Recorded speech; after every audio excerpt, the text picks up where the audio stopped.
It's May 16, 1999. The visiting New York Knicks have the ball down 1 with just seconds to go in a winner-takes-all Game 5 against the Miami Heat. Maybe you know what's about to happen, but do you know what just happened? Do you know what happened earlier this year and this decade to make this moment possible and to make it meaningful? Before we witness a historic NBA event, let's rewind. We're going to get into what makes this series unusual, but first we must acknowledge that these two teams know each other as well as any two rivals ever have. It starts right here, with Miami coach Pat Riley and New York coach Jeff Van Gundy. Riley spent the 80s as the hottest coach in the NBA, winning 4 championships with the Lakers of Magic, Kareem, and Worthy. In the 90s, he found a new challenge, taking over as head coach of the Knicks, a team that won consistently but always lagged behind the Eastern Conference Titans Riley's Lakers had been battling in the finals. In his new gig, Riley inherited a young star center, Patrick Ewing, and a precocious young assistant, Jeff Van Gundy. Even with their new hotshot coach, the Knicks fell short. A new Eastern Conference Titan, the Bulls, led by Michael Jordan and Phil Jackson, repeatedly snuffed out their finals aspirations. When MJ retired to play baseball, Hakeem and the Rockets stuffed the Knicks in the '94 finals. And once the Pacers broke the Knicks' hearts in '95, Riley bailed for a new challenge, one that presented him more power and money, coach and president of the Miami Heat.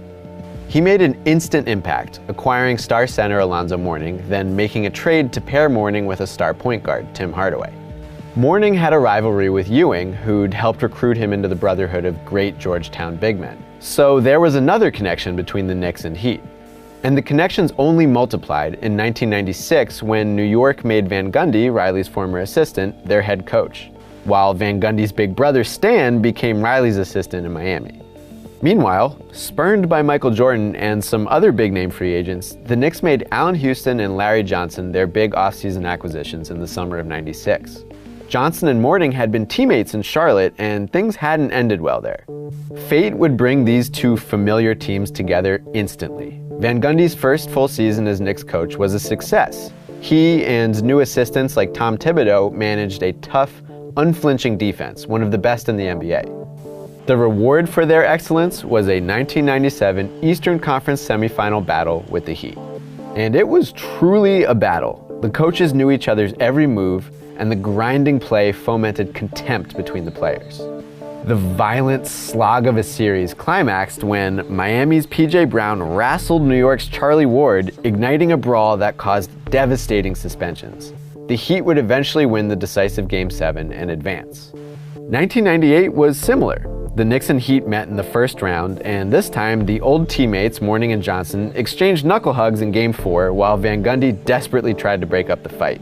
The Knicks won the decisive Game 5 behind Allen Houston's 30 points and advanced to lose to the Pacers, who would then lose to the Bulls, because that's the way things always went. And here are the Knicks and Heat again. For the third year in a row, one will eliminate the other in the final game of a playoff series. The coaches are the same, the stars are the same, the notorious fight participants are still here. But this matchup is distinct from those preceding it. For one thing, it's been relatively drama-free. All 4 games before this were blowouts. Even Miami's comeback win in Game 4 ended with a double-digit edge. There weren't any big fights this time, which means we finally have a series-deciding game in which no important players are missing because of suspension. So internally, it's a different kind of series, but that's not all of it. The situation of this series constitutes a ripple from some massive splashes earlier this year. It's the middle of May, but we're only in the first round of the playoffs. The Heat are the 1 seed, the best team in the Eastern Conference for the first time ever. That means the Knicks, even though they're here 1 clutch basket away from winning this series, are the 8 seed. To make sense of this, you've got to go back to January. That's when Michael Jordan, having ended the prior season with a legendary bucket to win his 6th championship, announced his 2nd retirement. The Bulls had already lost coach Phil Jackson, who stepped down after the finals. And once Jordan retired, the team exploded. They traded Scottie Pippen and Steve Kerr, released Dennis Rodman, and started from scratch as one of the worst teams in the NBA. The road to the finals no longer ran into MJ and the Bulls. This marked Miami's chance. Pat Riley's club entered camp relatively unchanged, adding only veteran Terry Porter to their regular rotation. And they didn't need to change. Miami had been the 2 seed behind Chicago each of the last 2 years, and this season reached the 1 seed behind Mourning, the Defensive Player of the Year. This could finally be their season. The team hung an image featuring a Heat championship ring to motivate themselves. In a normal season, being the 1 seed would mean playing a relatively bad team in the first round. Only once before this, in 1994, has an 8 seed beaten a 1 seed. But the Knicks could do it right here. They are not a typical 8 seed because this wasn't a normal season. MJ didn't make his big announcement until January because that's when the NBA lockout was finally ending. This 98-99 lockout was the first time in history that NBA games had to be canceled because of a work stoppage. The season didn't start until February. Teams only played 50 games apiece. The post-lockout rush hit the Knicks particularly hard because their team had changed. 2 fixtures of the Knicks Heat rivalry, John Starks and Charles Oakley, were gone. In their place were the newly acquired Latrell Sprewell and Marcus Camby, younger guys who barely had time to learn Van Gundy's system because of the lockout-shortened training camp. New York had one of the worst offenses in the NBA, and the new acquisitions couldn't really help. Sprewell, back in the NBA again after a year-long suspension for choking his coach in Golden State, promptly fractured his foot and missed a month of games. Camby was coming off the bench and not happy about it. He didn't get a starting role even when Ewing missed time because of an Achilles injury. Camby's playing time became a point of contention between Van Gundy and Knicks GM Ernie Grunfeld, and there were plenty of those. While the Knicks lost their way out of the playoff picture, management reportedly considered firing Van Gundy on multiple occasions, potentially replacing him with Phil Jackson. But then things changed, on the court and off. On April 21st, the team reassigned Grunfeld, effectively firing him from his GM role. And around the same time, New York rallied, rattling off 6 wins in their last 8 games, including a huge comeback victory over the Heat. Camby was getting more minutes, Sprewell was playing great off the bench, and Ewing's Achilles wasn't 100%, but by the end of the season he was well enough to at least play. So the Knicks are an 8 seed because of unusual circumstances, but they came into this series with a ton of momentum. Does that mean Van Gundy's job is secure? Absolutely not. Listen to how Madison Square Garden president Dave Checketts responded to sideline reporter Jim Gray during this game. So if he loses today, he can count on coming back? Well, I didn't say that. I said everybody's on, what I've been saying, and I mean is everybody's really on notice. So yeah, despite having pushed a 1 seed to its limit, a miss here might cost Van Gundy his job. But the Knicks lineup on the floor right now shows how their coach has tried to outrun his doom. These aren't New York starters. The Knicks start games with 2 true big men, Kurt Thomas at power forward alongside Ewing. But Van Gundy's had success going smaller, moving Larry Johnson up to the 4 spot and playing the more guard-like Sprewell at the 3. Speedier lineups like that one have generated huge runs in this series, including today.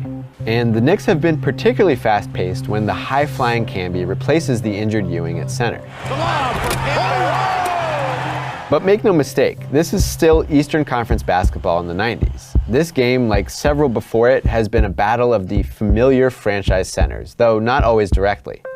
Ewing has gone to work against P.J. Brown, too, and Brown's been pretty productive himself. P.J. Brown has been Mr. Dependable for the Miami Heat today. And when New York's gone small, Zoe has seen a lot of matchups against his former disgruntled co-star, Johnson.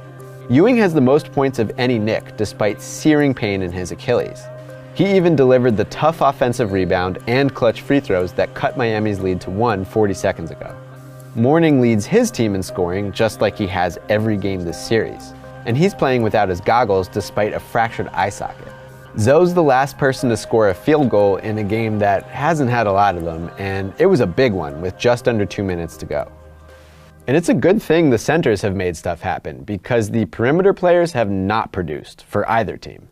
Sprewell and Houston are New York's primary wing scorers. Both have been pretty inefficient overall. Hardaway is the clear Robin to Mourning's Batman, but this has been a bad series for Tim.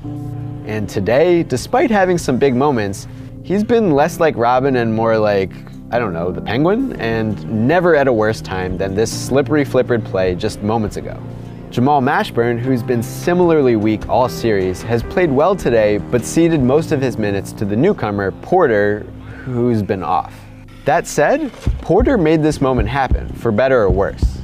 The Knicks called their last timeout to set up a play down 1 with 20 seconds left. But Riley's defense completely ruined it, blowing up the two-man game between Sprewell and Ewing. With time winding down, Sprewell was going to have to create a tough shot head-to-head versus Porter, but Porter knocked the ball out of bounds. It might have gone out off Sprewell, it's hard to tell, but with no review, the call was Knicks ball. And now they've had a quick breath to set back up and call a new play. Van Gundy called for triangle, an old set Riley used to run, and you can see Riley frantically communicating that to his defense as Charlie Ward inbounds the ball to the curling Houston. But with the little Hardaway guarding the inbound and Houston getting a step past Dan Marley, the Knicks are going to get a look here. This shot could make them the second ever 8 seed to beat a 1 seed. It could abort what is supposed to be Miami's breakthrough year in the power vacuum left by MJ's retirement. If Houston misses, it'll end the springtime sprint of a team that struggled for most of this shortened lockout season, and it'll probably make his coach the next high-profile Knicks firing, a fate intensified by the fact that it would come at the hands of his mentor and his brother. No matter what happens, it'll be a dramatic close to the third chapter of a vicious rivalry between familiar foes who always push each other to the limit. Okay, let's see what happens. Welcome to a moment in history. Out in Houston. Houston ducks under. Got it! With 8 tenths left.